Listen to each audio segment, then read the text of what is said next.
বাংলাদেশে 170 ঘন্টার মধ্যে একটা কিছু ঘটতে চলেছে। এই অর্গানাইজেশনগুলোকে যদি আন্ডারমাইন করে আপনারা মনে করেন যে দেশের শান্তি শৃঙ্খলা বিরাজ করবে, এটা হবে না, সেটা সম্ভব না। দর্শক, অবশেষে দেখতে পাচ্ছি সেনাপ্রধান নিজের রাজপথে নেমে খেলা দেখাতে শুরু করেছেন এবং দেশে নতুন পরিস্থিতি। এদিকে অবশেষে আজ সেনাপ্রধান খেলা দেখাতে শুরু করেন।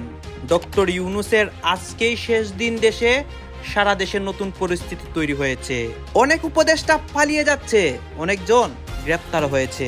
ইন্টারিম সরকার কিভাবে গতিতে থাকে সেটা আমরা দেখে নিব ইনশাআল্লাহ। হাসিনা তো পালানোর জন্য হেলিকপ্টার পেয়েছিল, এই ইন্টারিমকে বলে দিতে চাই যারা আমার জুলাই যুদ্ধ ভাইদের উপর হামলা করেছেন তারা পালানোর জন্য হেলিকপ্টার খুঁজে পাবেন না। দর্শক, জুলাই সনদ যেটা স্বাক্ষরিত হলো সেটা নিয়ে জুলাই যোদ্ধাদের সঙ্গে চরম নাটক করলো সরকার। জুলাই যোদ্ধাদের সঙ্গে গাদ্দারি করলো। যখন এনসিপি এটাকে গাদ্দারি হিসেবে দেখছে, এই ইউনূস নোবেল লরিয়েট না, ও টাকা দিয়ে নোবেল কিনছে, ও একটা বিশ্ব বাটপার। আপনি ইউটিউবে সার্চ দিয়ে দেখেন, বলতেছে বিশ্ব বাটপার। ও একটা কোম্পানির কাছে গ্রামীণের শেয়ার বিক্রি করার বিনিময়ে ওই নোবেল কিনে আনছে।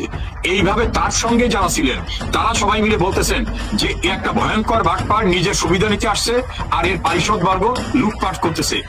ইউনূস সাহেব আকাশে দেখাচ্ছে, ওই সনদ আকাশে উড়ে যাবে। ডক্টর ইউনূস একটা শিক্ষা দেবেন ভালো মতো। নাহিদ, হাসনাত, সার্জিসদেরকে মাথা নিচু করে এই নেতাদের অনেককে সেফ এক্সিট নিয়ে খুব শিগগিরই চলে যেতে দেখা যাবে, মানে উধাও হয়ে যাবে। এদিকে ক্ষেপে উঠেছে সেনাপ্রধান ওয়াকারুজ্জামান। ডক্টর ইউনূসের বিদায় আর ঠেকানো গেল না। সেনাপ্রধান ও রাষ্ট্রপতির অ্যাকশনে কঠিন বিপদে পড়তে যাচ্ছে ডক্টর ইউনূস। হ্যাঁ, সেনাপ্রধানের অ্যাকশনে কঠিন বিপদে পড়েছেন ডক্টর মোহাম্মদ ইউনূস। অবশেষে সেনাপ্রধান তার খেলা দেখাতে শুরু করেন। দর্শক শ্রোতা, আজ দুপুরে দেশের নতুন পরিস্থিতি হয়েছে। ঢাকার রাজপথে অনেক সেনাকে আমরা নামতে দেখেছি। এখন আমরা কি দেখতে পাচ্ছি, ডক্টর ইউনূস সহ অনেক উপদেষ্টা, মানে তাদের যে গত কিছুদিন ধরে সেফ এক্সিট নিয়ে কথা হচ্ছিল, সেই কথাগুলো সত্যি হতে যাচ্ছে এবং নতুন ঘটনা ঘটতে যাচ্ছে। আপনারা সম্পূর্ণ ভিডিও দেখবেন, কি হচ্ছে ঢাকার রাজপথে এবং সেনাপ্রধান কি করেন, সবকিছু দেখতে পারবেন এই একটি ভিডিওতে। আসুন দর্শক শ্রোতা, আমরা কথা বাড়াবো না, আমরা সরাসরি ভিডিওর মূল আলোচনায় চলে যাচ্ছি। এতদিন মনে হতো ক্ষমতা কে ভোগ করবে, তাই নিয়ে ইউনূস আর ওয়াকারের মধ্যে ঠান্ডা লড়াই চলছে। প্রথম দিকে অনেকেই মনে করতেন বকলমে ওয়াকার দেশ চালাচ্ছেন, ইউনূস কখনো কখনো রাশ সাথে নেওয়ার চেষ্টা করছেন মাত্র। কিন্তু সেনাপ্রধান আর খলিলুর রহমানের দ্বন্দ্বটি আসল দ্বন্দ্ব। বাংলাদেশের 54 বছরের ইতিহাসে সেনাবাহিনীর মাথার উপর এমন একজনকে বসানো হয়েছে যার নাম ধামের ঠিক নেই। খলিলুর রহমান নাকি রজার রহমান, কোনটি তার আসল পরিচয় সেটিও কেউ জানে না। তার বিরুদ্ধে নাকি খুনেরও অভিযোগ রয়েছে। আর ওয়াকার তো নামেই সেনাপ্রধান, তার হাতে কতটা ক্ষমতা আছে সেটা সে নিজেও জানে না। যেমন সে জানে না সে বন্দী না মুক্ত, কারণ তার সিদ্ধান্ত আটকে যায় সিভিল উপদেষ্টা কাউন্সিলে, যেখানে পাকিস্তান থেকে আসা কর্তারা খুবই প্রভাবশালী। সামরিক কাঠামোতে এখন শুধু আতঙ্ক, সন্দেহ আর বিভাজন। আইসিটি থেকে জেনারেলদের বিরুদ্ধে গ্রেপ্তারি পরোয়ানা জারি, সামরিক কাঠামোর উপর এক চূড়ান্ত আঘাত। তাই ক্যান্টনমেন্টের ভিতরে যে চূড়ান্ত ক্ষোভ, তার ব্যক্তিগত ক্ষোভ নয়, তা হলো প্রাতিষ্ঠানিক ক্ষোভ। সেনাবাহিনী তো কিছু করেন, আমি বললামই তো, সেনাবাহিনী আমাদের ইন্টারিম রিপোর্ট যেটা বেরোচ্ছে গুম কমিশন, ওইখানে তারা স্পষ্ট করে বলেছে, সেদিন চিফ প্রসিকিউটর বলেছে যে বাহিনী হিসেবে সেনাবাহিনীর এটার সাথে কোনো সম্পৃক্ততা ছিল না। একদিকে ইউনিফর্ম পরা সেনাকর্তাদের হাত করা পরানো হচ্ছে, অন্যদিকে সরকার বলছে আইনের শাসন। কিন্তু সেনারা এটিকে কিভাবে দেখবে? তারা তো দেখছে রাষ্ট্র তাদের সম্মানহানি করতে চাইছে। সেনাপ্রধান ভালো করেই জানেন সেনাদের মনোবল একবার ভেঙে গেলে দেশ আর টিকবে না। তাই তিনি নিরপেক্ষতার কথা বলছেন। আসলে নিরপেক্ষতার কথা বলা ছাড়া সেনাপ্রধানের আর কিছু বলারও নেই, আর বাঁচার রাস্তাও নেই। সেনাপ্রধানকে বলা হচ্ছে দেশের বাইরে না যেতে এবং কোনো বক্তৃতা বা আলোচনায় অংশ না নিতে। তিনি বন্দী নন, এটা যেমন ঠিক, আবার সেনাপ্রধানের মতো স্বাধীনও নন। ফলে বর্তমান ঘটনাগুলিকে দেখলে বা পর্যবেক্ষণ করলে বোঝা যায় দুজনেই ক্ষমতাহীন ব্যক্তি, আর দেশকে যে কোনো তৃতীয় ব্যক্তি চালাচ্ছে তাও নয়। আসলে সাধারণ মানুষ ভালো করেই বুঝতে পারছেন খুন, ধর্ষণ, লুটপাটকে সঙ্গে নিয়ে দেশ কোনো রকমে চলে যাচ্ছে। দেশের অর্থনীতি টালমাটাল, ব্যাংকিং ব্যবস্থা ভেঙে পড়েছে। সাধারণ মানুষ 5000 টাকাও তুলতে পারছে না, বেকারত্ব বেড়েছে সীমাহীন। প্রশাসনের ভিতরে অবিশ্বাস আর ভয়, কারণ ইউনূসের চারপাশে যারা আছেন তারা সবাই এনজিও করা ব্যক্তি, রাষ্ট্র পরিচালনার কোনো অভিজ্ঞতাও নেই তাদের। ইউনূস বিদেশে গিয়ে 2-4 জনকে জুটিয়ে সভা সমিতি করেন। কে মেয়র আর কে রাষ্ট্রপতি সেটি যেমন বোঝেন না, তেমন বোঝেন না কার কি ক্ষমতা। আমেরিকা যে ইউনূসকে কি চোখে দেখে তার প্রমাণ হয়েছে ইসরায়েলের গাজার শান্তি চুক্তিতে, যে অনুষ্ঠানে শান্তিতে নোবেল পাওয়া ইউনূসেরই কোনো আমন্ত্রণ নেই। ফলে বাংলাদেশে এখন একটি ডিপ স্টেট নেই। একদিকে পাকিস্তানে ইন্টারেস্ট, যারা চায় ধর্মের ভিত্তিতে দেশটিকে খেয়ে ফেলতে। দর্শক, জুলাই সনদ যেটা স্বাক্ষরিত হলো সেটা নিয়ে কি জুলাই যোদ্ধাদের সঙ্গে চরম নাটক করলো সরকার? সরকারও কি এক ধরনের সত্যি সত্যি জুলাই যোদ্ধাদের সঙ্গে গাদ্দারি করলো? যখন এনসিপি এটাকে গাদ্দারি হিসেবে দেখছে, অর্থাৎ এই সনদ স্বাক্ষরের অনুষ্ঠানটাকেই গাদ্দারি হিসেবে দেখছে, তখন আতঙ্কজনক যে ব্যাপার, ভয়াবহ যে ব্যাপার, থলের বিড়ালটা বেরিয়ে এলো, অসাবধানতা বশতই বোধহয় বেরিয়ে এলো। সেটা হচ্ছে যে সনদে স্বাক্ষর নেওয়া হয়েছে সেটা পুরনো কপিতে স্বাক্ষর নেওয়া হয়েছে, নতুন কপি নয়। জুলাই যোদ্ধাদের দাবির প্রেক্ষিতে 5 নম্বর ধারায়, অঙ্গীকারনামার 5 নম্বর ধারায় যে পরিবর্তন আনার ঘোষণা সরকার দিয়েছিল, জুলাই সনদ স্বাক্ষর অনুষ্ঠানে যে অঙ্গীকারনামায় স্বাক্ষর নেওয়া হয়েছে সেখানে দেখা গেছে ভিন্নটা। সেখানে দেখা গেছে আগের যে লেখাটা ছিল সেই লেখাই আছে এবং সেই আগের অঙ্গীকারনামাতেই স্বাক্ষর নেওয়া হয়েছে। এটা কি অসাবধানতা বশত ভুল, নাকি এটা এক ধরনের চালাকি, এক ধরনের চতুরি? জুলাই যোদ্ধাদের মুখে একটা বলা হয়েছে, কার্যত সেটা বাস্তবায়ন করা হয়নি। অবশ্য কার্যত বাস্তবায়ন করলে সেটা যে আন্তর্জাতিক মহলে সমালোচিত হতো, কারণ সেখানে দায় মুক্তি, ইন্ডেমনিটির ব্যাপার রয়েছে, সেটাও একটা গুরুত্বপূর্ণ ব্যাপার। সেটার কারণেই কি সরকার এই নাটকের আশ্রয় নিল? কি হলো? নুরুল হক নূর তার স্বাক্ষর করা অঙ্গীকারনামার পৃষ্ঠা সামাজিক যোগাযোগ মাধ্যমে পোস্ট করেছেন এবং সেই পোস্ট থেকেই আমরা জানতে পারলাম এই ভয়াবহ তথ্যটা। কি ঘটলো একটু বোঝার চেষ্টা করবো এই ভিডিওতে। দর্শক, বলছিলাম নুরুল হক নূর যে পোস্টটি করেছেন, জুলাই সনদের অঙ্গীকারনামার যে পৃষ্ঠায় সই করেছেন সেই পৃষ্ঠার ছবি তুলে তিনি সামাজিক যোগাযোগ মাধ্যমে পোস্ট করেছেন এবং তার পোস্টটি আপনারা দেখে নিতে পারেন। সেই পোস্টটি তিনি লিখেছেন, নতুন বাংলাদেশ বিনির্মাণে তারুণ্যের রক্তে ভেজা ঐতিহাসিক দলিল জাতীয় জুলাই সনদ। এই কথাটা যখন লিখেছেন তখন আরেকটু আলাদা করে যদি এই সনদের অঙ্গীকারনামার পৃষ্ঠাটা আপনারা দেখতে চান, দেখে নিতে পারেন। সেখানে 5 নম্বর পয়েন্টটা দেখুন, যে 5 নম্বর পয়েন্টে লেখা আছে, গণ অভ্যুত্থান পূর্ব 16 বছরের ফ্যাসিবাদ বিরোধী গণতান্ত্রিক সংগ্রামে গুম, খুন, নির্যাতনের শিকার হওয়া ব্যক্তিদের এবং 2024 সালের জুলাই আগস্টের গণ অভ্যুত্থানকালে সংগঠিত সব হত্যাকাণ্ডের বিচার, শহীদদের রাষ্ট্রীয় মর্যাদা প্রদান ও শহীদ পরিবারগুলোকে যথাযথভাবে সহায়তা প্রদান এবং আহতদের সুচিকিৎসা ও পুনর্বাসনের ব্যবস্থা নিশ্চিত করব। এটা নতুন সংশোধিত পয়েন্ট না, নতুন সংশোধিত পয়েন্ট ভিন্ন। এটা পুরনো, যে পুরনোটা থাকার কারণেই এই পয়েন্ট, অনেক দাবির মাঝে এই পয়েন্টটাও একটা দাবি ছিল, যেখানে আহতদের ব্যাপারে কোনো কিছু বলা হয়নি, ইন্ডেমনিটি নিয়ে কোনো কিছু বলা হয়নি। সেই দাবির পরিপ্রেক্ষিতে যেটা গতকালকে ঘোষণা দিয়েছেন এই ঐকমত্য কমিশনের ভাইস চেয়ারম্যান আলী রিয়াজ, এই ইউনূস নোবেল লরিয়েট না, ও টাকা দিয়ে নোবেল কিনছে, ও একটা বিশ্ব বাটপার। আপনি ইউটিউবে সার্চ দিয়ে দেখেন, মহসিন রশিদ বলতেছে বিশ্ব বাটপার। ও একটা কোম্পানির কাছে গ্রামীণের শেয়ার বিক্রি করার বিনিময়ে ওই নোবেল কিনে আনছে। এইভাবে তার সঙ্গে যারা ছিলেন তারা সবাই মিলে বলতেছেন যে একটা ভয়ঙ্কর বাটপার, নিজের সুবিধা নিতে আসছে আর এর পারিষদ বর্গ লুটপাট করতেছে। ইউনূস সাহেব আকাশে দেখাচ্ছে ওই সনদ আকাশে উড়ে যাবে, আর উনি তো যে কোনো সময়, আমার আশঙ্কা যে কোনো সময় উনি আকাশ উড়ে চলে যাবেন দেশ ছেড়ে, কারণ ওনার ব্যবসা বাণিজ্য তো দেশের বাইরে, ওনার পারিষদ বর্গ দেশের বাইরে। এবং ওনার একজন উপদেষ্টা রিসেন্টলি বলছে যে আমরা হয়তো চলে যাব কিন্তু আমাদের ব্যাংক থাকবে।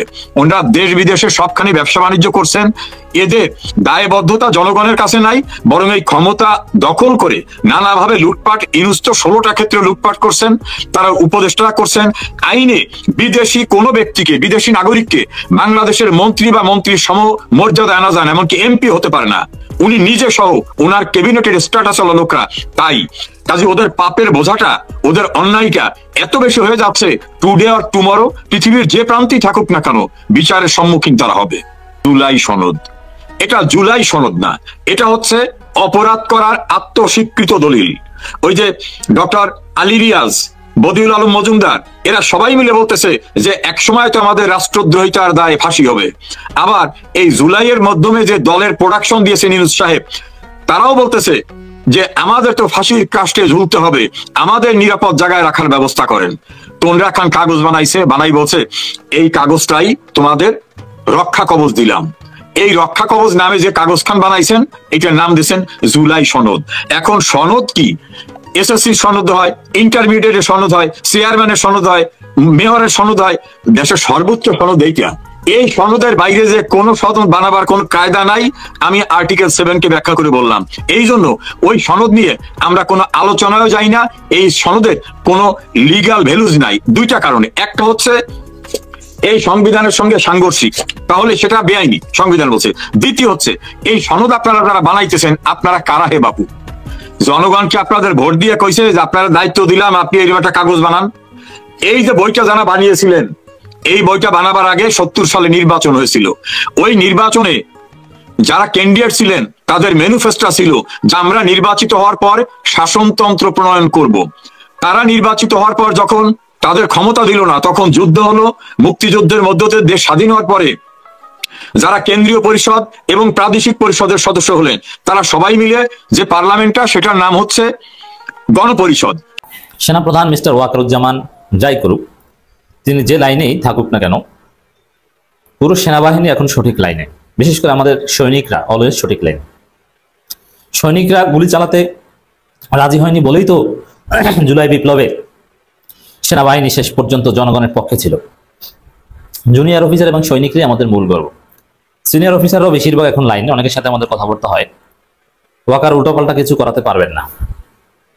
অতএব দর্শক, হ্যাঁ ওয়াকারুজ্জামানও অনেকটা লাইনে, ঠিক আছে, কিন্তু কিছু উল্টোপাল্টা কাজ তো করেছেন। যেমন, যদিও এটা টিকবে না, ওই যে অভিযুক্ত গুম খুনের জড়িত কর্মকর্তাদের জন্য সাবজেল 5 স্টার জেল, ওটা আমি নাম দিয়েছি 5 স্টার। কারণ ক্যান্টনমেন্টের ভিতরে যে বিল্ডিংকে জেল ঘোষণা করা হয়েছে, ওই বিল্ডিং কি, ওই বিল্ডিং এ কি আভিজাত্য, এটা আমি জানি। দর্শক, অবস্থা দৃষ্টিতে মনে হচ্ছে যে সেনাবাহিনী সঠিক লাইনে এবং সরকারের সাথে পুরো সেনাবাহিনী আছে, সেনাবাহিনীর অফিসার অন্যান্য যারা আছে সবাই আশ্বস্ত করছে সরকারকে যে না, কোনো সমস্যা নেই, ঠিক আছে।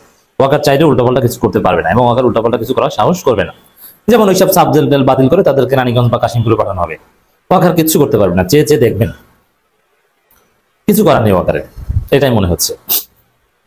এই যে দৃশ্যটা বললাম যে পুরো সেনাবাহিনী সঠিক লাইনে, এই বিচারে তারা সহযোগিতা করতে বাধ্য হবে এবং কোর্ট যদি বলে যে তারা কেরানীগঞ্জ বা কাশিমপুরে থাকবে, কেরানীগঞ্জ বা কাশিমপুরে, কিছু করার থাকবে না। এই দৃশ্য এর প্রমাণ অ্যাডভোকেট তাজুল ইসলামের একটা বক্তব্য। তিনি বলছেন, দেশ রক্ষায় ঢাল হয়ে দাঁড়িয়েছিল সেনাবাহিনী, চিফ প্রসিকিউটর। এটা খুব তাৎপর্যপূর্ণ। এই চিফ প্রসিকিউটর তাজুল ইসলাম, তার তৎপরতার ফলেই কিন্তু সেনা অফিসাররা বিচারের মুখোমুখি হচ্ছে, তার পাকড়াও হয়েছে, তাদেরকে ধরা হয়েছে। তারা সামনে প্রচলিত জেলে যাবে, এখনো এক প্রকার জেলে আছেন। 22 তারিখের মধ্যে আপনার এই খেলা দেখতে পাবেন, 22 অক্টোবরের মধ্যে। এখানে ওয়াকারকে সমালোচনা করছে এবং সমালোচনা করে অনেক বিষয় আছে। যেমন আমরা এই চেপে ধরেছিলাম যে জেনারেল আকবর পালিয়েছে। এখন জেনারেল আকবর কিভাবে পালিয়েছে, তিনি কেন পালাবেন? একজন সার্ভিং জেনারেল পালানো, এটা রাষ্ট্রের জন্য। বাংলাদেশ সেনাবাহিনী আসলে কি সেনাবাহিনী আছে না কোনো ধৈর্য বাহিনী হয়েছে? কারণ একজন জেনারেল তো পালাতে পারে না, তার মৃত্যু নিশ্চিত থাকলেও তিনি পালাতে পারেন না। এটি জেনারেল, এটি অফিসার, এটি সেনাবাহিনী, তিনি পালাবেন না, কিন্তু পালিয়েছেন। কোথাও পালিয়েছে, তাও আবার ভারতে। মানে আমাদের শত্রু রাষ্ট্রের কাছে আমাদের শীর্ষ সামরিক কর্মকর্তারা, এবং অবৈধ অনুপ্রবেশ করেছে। থাকার কথা জেলে, কিন্তু তাদেরকে রাখে 5 স্টার মানের হোটেলে, সঞ্জীবা গার্ডেনে। এবং এর আগে পালাতকদের পাশাপাশি রাখা হয়, আওয়ামী লীগ নেতারা আশেপাশে আছে। কতটা থ্রেটের মধ্যে আমরা আছি চিন্তা করেছেন? এই দায়, একজন সার্ভিং জেনারেল পালানোর দায় সেনা প্রধানের উপর বর্তায়। সেনা প্রধানকে নিয়ে এই কারণে আমাদের ক্রিটিক আছে। কিন্তু তারপর অ্যাডভোকেট তাজুল ইসলাম বলছেন, দেশ রক্ষা ঢাল হয়ে দাঁড়িয়েছিল সেনাবাহিনী, মানে ভূয়সী প্রশংসা করেছেন সেনাবাহিনীর। এটা তাৎপর্যপূর্ণ। এর অর্থ হচ্ছে যে আমরা শুধু অপরাধীদের বিচার করতে যাই এবং এই অপরাধীদের পক্ষে কেউ নাই, কিন্তু পুরো সেনাবাহিনী আমাদের গর্বের। সেনাবাহিনীকে আমরা রেসপেক্ট করি, সেনাবাহিনী সঠিক লাইনে আছে, চিন্তার কিছু নাই। ওয়াকার উল্টোপাল্টা করলেও কিছু করতে পারবেন না চাইলেও। আর যারা জড়িত গুমখুনের সাথে, তাদের বিচার হবে, কেউ তাদেরকে বাঁচাতে পারবে না। এর দায় পুরো বাহিনীর উপর যায় না, পুরো বাহিনী ঠিক আছে, এটা বোঝাতে চেয়েছেন অ্যাডভোকেট তাজুল ইসলাম। এবং প্রফেসর ইউনূসেরও দৃষ্টিভঙ্গি অনেকটা এরকম। জনমত সেনাবাহিনীর পক্ষে, কিন্তু ওয়াকার সহ অপরাধীদের বিপক্ষে। এই জন্য ওয়াকারকে আরো লাইনে আসতে হবে, তাহলে ওয়াকারকেও জনগণ রেসপেক্ট করবে। যেহেতু ওয়াকার নিজেও শেষ পর্যন্ত জনগণের পক্ষে ছিলেন, কিন্তু তিনি ওই যে কিছু বাঁচানোর চেষ্টা বা কিছু ফন্দি ফিকির, কিছু সন্দেহ তার সম্পর্কে আছে, এগুলো ক্লারিফাই করুক, যে না আমি তার অবস্থানটা ব্যাখ্যা করুক, এবং তিনি পুরোপুরি ইউনূস সরকারের প্রতি আনুগত্য প্রদর্শন করুক। পর্দার অন্তরালে ষড়যন্ত্র, এই যে রিফাইন্ড আওয়ামী লীগ নিয়ে যে ঘটনা, এটা তো প্রমাণিত। আইএসপিআর অনানুষ্ঠানিকভাবে সরাসরি বলেছে নেত্র নিউজকে যে হ্যাঁ রিফাইন্ড আওয়ামী লীগ নিয়ে কথা হয়েছে, রিফাইন্ড আওয়ামী লীগ চান, এবং এই রাজনৈতিক দলগুলোকে ধমক দিয়েছেন একবার মিস্টার ওয়াকারুজ্জামান। এবং দর্শক আপনারা দেখলেন এখানে কি কথা হচ্ছে, অনেকে কিন্তু অনেক কথা বলতেছে, অনেকে আলোচনা করতেছে, অনেকে সমালোচনা করতেছে দেশের বিভিন্ন অবস্থা এবং পরিস্থিতি নিয়ে, বিশেষ করে এখানে দেশের রাজনৈতিক প্রেক্ষাপট নিয়ে কথা হয়, আরও অনেক বিষয় নিয়ে কথা হয়। কাজ এই বিষয়গুলো নিয়ে এখানে যে আপনাদেরকে বক্তব্যগুলো দেখিয়েছি, এইগুলো নিয়ে আপনাদের মন্তব্য কি, অবশ্যই আপনারা আপনাদের মন্তব্যটা আমাদের কমেন্ট বক্সে লিখে যাবেন। আর হ্যাঁ, তখন আপনাদেরকে আমরা যা কিছু দেখিয়েছি সব কিছু আমরা সোশ্যাল মিডিয়া থেকে সংগ্রহ করেছি, এখানে আমাদের নিজস্ব কোনো মন্তব্য নেই বা নিজস্ব কোনো সিদ্ধান্ত নেই। সর্বশেষ আপনাদের কাছে আমাদের রিকোয়েস্ট থাকবে, আপনারা আমাদের চ্যানেলে নতুন দর্শক হয়ে থাকলে চ্যানেলটি সাবস্ক্রাইব করবেন এবং পাশে থাকা বেল বাটনটি বাজাবেন যাতে করে নেক্সট ভিডিওটা সবার আগে আপনাদের কাছে পৌঁছে যায়। ধন্যবাদ।